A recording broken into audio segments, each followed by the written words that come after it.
اب میرے بھائیوں اگلی آیت جو ہے یہ قرآن حکیم کی سب سے لمبی آیت ہے،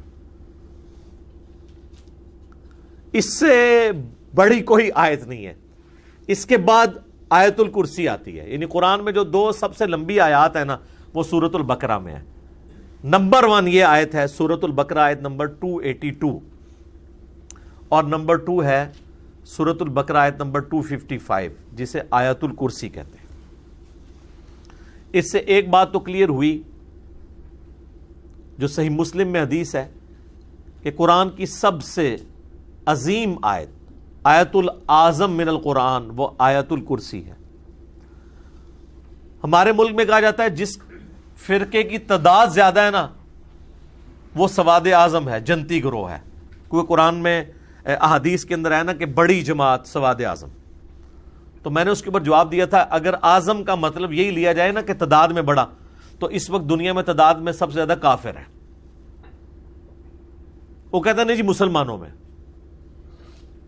تو ہم کہتے ہیں اگر مسلمانوں میں تعداد کے حوالے سے لیں گے پھر نبی علیہ السلام نے جو اعظم کی تعریف کی ہے پھر وہ غلط ہو جائے گی. صحیح بخاری میں ہے کہ سورۃ العظم جو ہے نا قرآن کی، آپ کی ڈیفینیشن میں تو سورہ بقرہ ہے چونکہ سب سے لمبی ہے.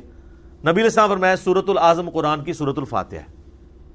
تو اعظم کا مطلب ہے عظمت والی. لہذا صحیح مسلم میں جو حدیث ہے کہ آیت العظم قرآن کی وہ ہے آیت الکرسی. اور اگر آپ کی ڈیفینیشن مانی جاتی تعداد میں زیادہ تو یہ آیت العظم ہونی چاہیے تھی سورۃ البقرہ کی آیت نمبر 282 چونکہ یہ تو لمبی آیت ہے. اور یہ یاد رکھیے گا کہ آیات کی جو لمبائی کہاں سے آیت شروع ہونی کہاں ختم ہونی یہ توقیفی ہے، نبی علیہ السلام کے بتانے پر موقوف ہے اور نبی علیہ السلام کو اللہ نے وحی کے ذریعے بتایا. یہ کہلاتی ہے آیت دائن، یعنی یہ اردو میں لفظ لین دین استعمال ہوتا ہے. تو یعنی جب آپ کسی کے ساتھ لین دین کا معاملہ کریں گے اور اس میں ادھار پیسے انوالو ہوں گے تو آپ نے لکھت پڑھت کرنی ہے، ان رائٹنگ اس کو لے کے آنا ہے. اگر نقد کر رہے ہیں پھر ان رائٹنگ لانے کی ضرورت نہیں، وہ بھی اسی آیت میں آ جائے گا. لیکن اگر ادھار کر رہے ہیں تو اللہ تعالیٰ ہمارا ہے کہ پھر اس کو ریٹن میں کر لو. اور اس کو بڑا اسٹرکٹلی اللہ تعالیٰ نے حکم دیا ہے، حتیٰ کہ اس میں الفاظ ہیں کہ اس میں کوئی سستی نہ دکھانا کہ یہ خیر ہے، کیونکہ زندگی موت کا پتہ نہیں ہے نا. تو کاغذ پہ ریٹن لین دین ہونا چاہیے جب آپ ادھار مال کسی سے اٹھاتے ہیں. اور عموماً یہاں پہ کاروباری لوگ تو یہ کرتے ہیں، خصوصاً سنیارے ہیں. آپ دیکھیں نا اگر آپ ان کو کوئی آرڈر دیتے ہیں آدھے پیسے پہلے دیں گے تو وہ آپ کو ایک پرچی بنا کے دیں گے کہ اتنا وصول اتنا ادھار، ایک کاپی ان کے پاس ایک آپ کے پاس. کل کو آپ کلیم کر سکتے ہیں وہ بندہ مر گئی آپ مر گئے ہیں تو کیسے کلیم کریں گے. آپس میں بھی جو ادھار کا سسٹم ہے نا اس میں پریفریبل یہی ہے کہ لکھت پڑھت والا معاملہ ہونا چاہیے. اور اگر وہ نہیں ہے ایٹ لیسٹ 2 گواہ ضرور ہوں. لیکن قرآن کہتا ہے گواہ کے ساتھ لکھنے والا معاملہ بھی ہونا چاہیے. گواہ بھی بعض اوقات مکر جاتے ہیں، یہ جھوٹی گواہی بھی دے سکتے ہیں. تو ریٹن میں ہو. ویسے پاکستان کے قانون میں تو جب تک ریٹن میں نہیں ہوگا نا گواہوں کی بنیاد کے اوپر آپ فیصلہ نہیں کر سکتے اور کسی حد تک جسٹیفائی ہے یہ چیز. اسی لیے نکاح والے معاملے کو بھی ریٹن میں لایا جاتا ہے، صرف زبانی گواہوں کے اوپر نہیں چھوڑا جاتا. کو دنیا میں یعنی اسلام نے اس کی چیز کے اوپر ایمفسائز کیا ہے. الذی علم بالقلم، یہ قرآن کی جو پہلی آیات نازل ہوئی ہیں بخاری مسلم میں آتا ہے، اس میں ایک آیت یہ بھی ہے کہ اللہ نے قلم کے ذریعے علم سکھایا. تو قلم کے ذریعے علم کو محفوظ کیا جاتا ہے. تو یہ آیت دائن ہے، اس کو ہم کور کر لیتے ہیں. اب ٹائم چونکہ تھوڑا ہے، سورۃ البقرہ کی آخری 3 آیات ویسے ہی بہت امپورٹنٹ ہیں. تو انشاءاللہ اگلا 42 نمبر درس ہم کوشش کریں گے کہ انہی 3 آیات کو ہی کور کیا جائے. بہرحال یہ ایک آیت جو ہے ہم اس میں کور کر لیتے ہیں تیزی کے ساتھ. یہ خود ہی سیلف ایکسپلینیٹری ہے، باقی جو تمہیدی گفتگو ہے میں نے کر دی ہے، باقی آپ کو ترجمے سے ہی بات سمجھ آ جائے گی. یا ایھا الذین آمنوا اذا تداینتم بدین الی اجل مسمی، اے اہل ایمان جب تم ایک دوسرے کو قرض دو کچھ مقررہ مدت تک کے لیے، فاکتبوہ تو اسے لکھ لیا کرو، وَلْيَكْتُبْ بَيْنَكُمْ كَاتِبٌ بِالْعَدْلِ اور تمہارے درمیان جو لکھنے والا ہے وہ انصاف کے ساتھ لکھے. یہ آج کے زمانے کے اعتبار سے تو آپ کو سمجھنا مشکل ہوگا، اگلے زمانے میں 99% لوگ چٹے ان پڑھ ہوتے تھے. تو اس لیے اللہ تعالیٰ وہ لکھنے والے کو خوف دلا رہا ہے کہ یہ نہ ہو کہ وہ ادھار بیچارے نے لیا ہے 10,000 روپے اور تم لکھ دو اس کو 12,000، اس بیچارے کو تو پتہ ہی نہیں چلنا. آج کل تو آلموسٹ لوگ ان پڑھ لوگ بھی جو ہے نا وہ کم از کم پیسے ضرور گن لیتے ہیں یا ڈیجٹس کا ان کو پتہ ہوتا ہے. اس زمانے میں یہ نہیں ہوتا تھا. اب آپ کو نا یہ اس زمانے کو ذہن میں رکھیں، پھر آپ کو اگلی بات بھی سمجھ آئے گی. وَلَا يَأْبَ كَاتِبٌ أَن يَكْتُبَ كَمَا عَلَّمَهُ اللَّهُ فَلْيَكْتُبْ، اور نہ انکار کرے لکھنے والا لکھنے سے جیسا کہ اللہ نے اسے سکھایا ہے لکھنا. یعنی اللہ تعالیٰ فرماتا ہے کہ یہ اللہ کا تم پہ کرم ہے کہ تم لکھ پڑھ سکتے ہو. بیچارہ ایک ان پڑھ بندہ آیا ہے، اب یہ نہ ہو کہ تم چوڑے ہو جاؤ کہ میں نہیں لکھتا. تو یہ اللہ نے آپ کو ایک فن دیا ہے، تو آپ یہ اللہ کے لیے کسی کے ساتھ نیکی کریں کہ اگر کوئی مقروض اور قرض والا ہے تو اس کے درمیان لکھت پڑھت کریں. اور اب یہ ساتھ آ جائے گا کہ املا جو کروانی ہے نا وہ اس نے کروانی ہے جو مقروض ہے. وہ کہے گا کہ میں جو اس سے اتنے کے لیے پیسے لے رہا ہوں میں اتنے وقت تک واپس کر دوں گا. دینے والا نہیں املا لکھوائے گا بلکہ لینے والا.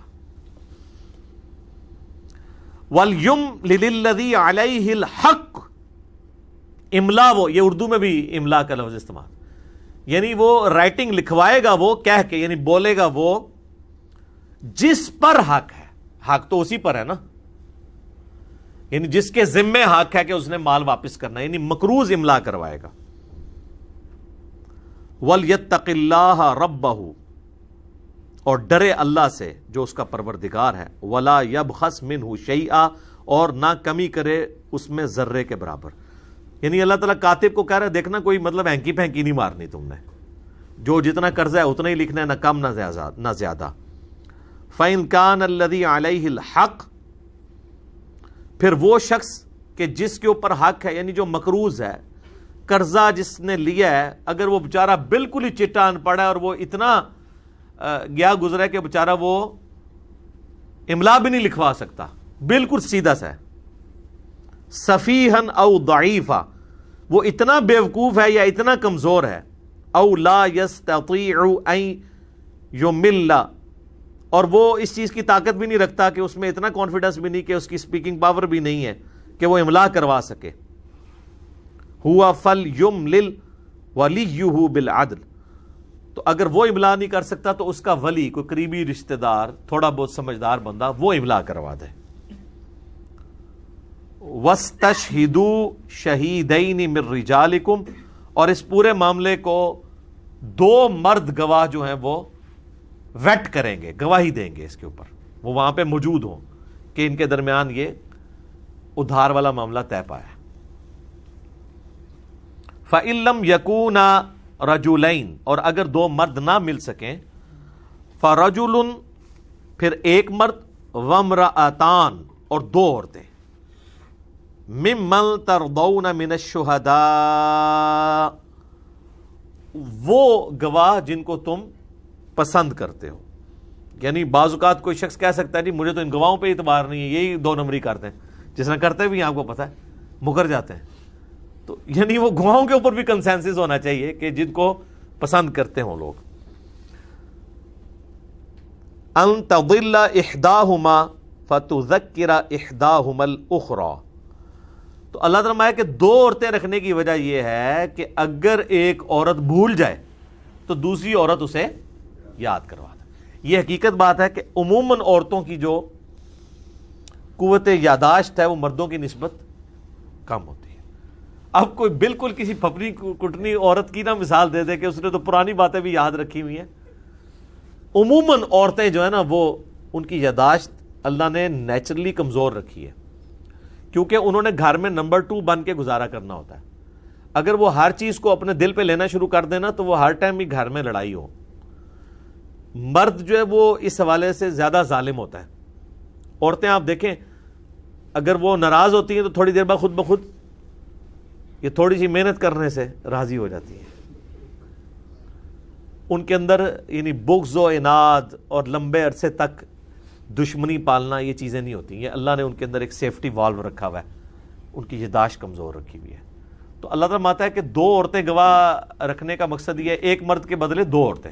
یا تو 2 مرد ہوں گے اور اگر ایک مرد ہوگا تو 2 عورتیں، تاکہ اگر ایک بھول جائے تو دوسری اسے یاد کروا دیں۔ بعض اوقات عورتیں مطلب 2 عورتیں ایک طرح کے واقعے کو بیان کرتے ہوئے آپس میں ان کے الفاظ ہی نہیں میچ کر رہے ہوتے، پھر وہ عورتوں کو یاد دلانا ذرا آسان ہوتا ہے، وہ پھر ان کو یاد کرواتی ہیں کہ نہیں ایسی طے ہو ایسی پیڑی ہے، کہتی ہیں ہاں ایسی ہو ایسی۔ تو یہ وہی چیز ہے اللہ ہمارا کہ اگر ایک بھول جائے تو دوسری پیڑی انہوں یاد کروا دو۔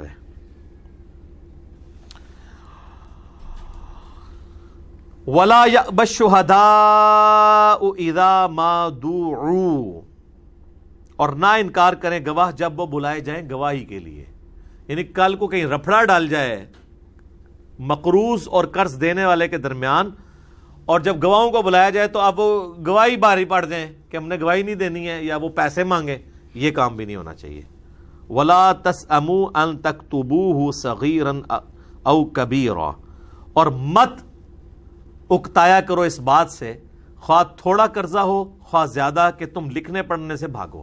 اللہ تعالیٰ ہمارا اس میں کاہلی سستی نہیں کرنی کہ یار خیر ہے، یہ لکھت پڑھ والا کام ضرور کر لیا کرو۔ الا اجلی، جب کسی مقررہ میعاد تک کے لیے تم قرضہ دو کسی کو۔ ذالکم اقسط عند اللہ واقوم للشہادۃ، یہ اللہ کے نزدیک بھی بہت یعنی انصاف کے لائق ہے یہ چیز، اور محفوظ رکھنے والی ہے گواہی کو۔ وَأَدْنَا أَلَّا تَرْتَابُوا إِلَّا أَن تَكُونَ تِجَارَةً،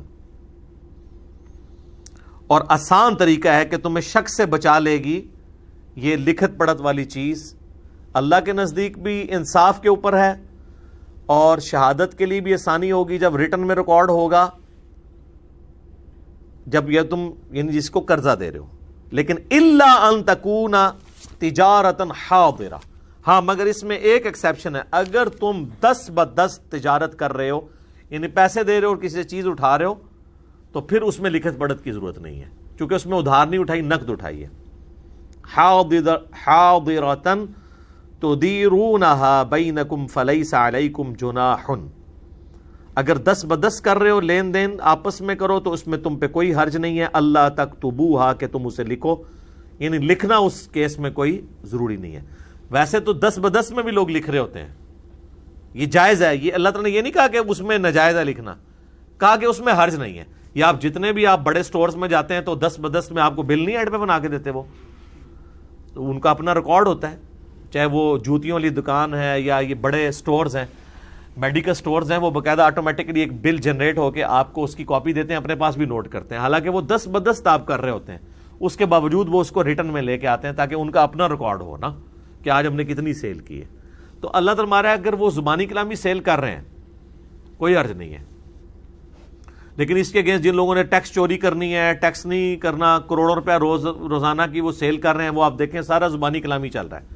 یہ آپ کے جتنے آئس کریم والے پارلر ہیں، آپ دیکھیں ان کی روزانہ کی سیل لاکھوں میں ہے، اور ایک ایک کپ پہ آپ سے 150 روپے لے رہے ہیں، اور روزانہ کے ہزاروں کپ بیچتے ہیں، نہ اپنے پاس کوئی ریٹرن میں انہوں نے نوٹ کر رہے ہوتے ہیں، نہ آپ کو کوئی دے رہے ہوتے ہیں، کیونکہ وہ پکا بل انہوں نے بنانا نہیں، انہوں نے ٹیکس جو نہیں دینا ہوتا، تو یہ تو کمائی حرام ہے۔ میرا یوٹیوب کے اوپر آپ کلپ دیکھ لیں، ٹیکس اور انجینئر محمد علی مرزا لکھیں، یہ سب لوگ جو ہے حرام کی کمائی کر رہے ہیں، کیونکہ اس کے اگینسٹ یہ لوگ بینیفٹ تو گورنمنٹ سے سارے لے رہے ہیں۔ جس سڑک پہ چل کے اپنی دکان تک آتے ہیں نا، وہ بھی گورنمنٹ نے ہمارے ٹیکسز سے بنائی ہوئی ہے۔ آپ ٹیکس نہ دیں، اور میں تو الاؤ نہیں کروں گا کہ میرے ٹیکس پہ بنی ہوئی سڑک پہ ایک کروڑ پتی بندہ جو ہے وہ اپنی گاڑی ڈرائیو کر کے آئے اور وہ 1 روپیہ بھی گورنمنٹ کو ٹیکس نہیں دے رہا ہے، یہ ٹیکس چوری کر رہا ہے۔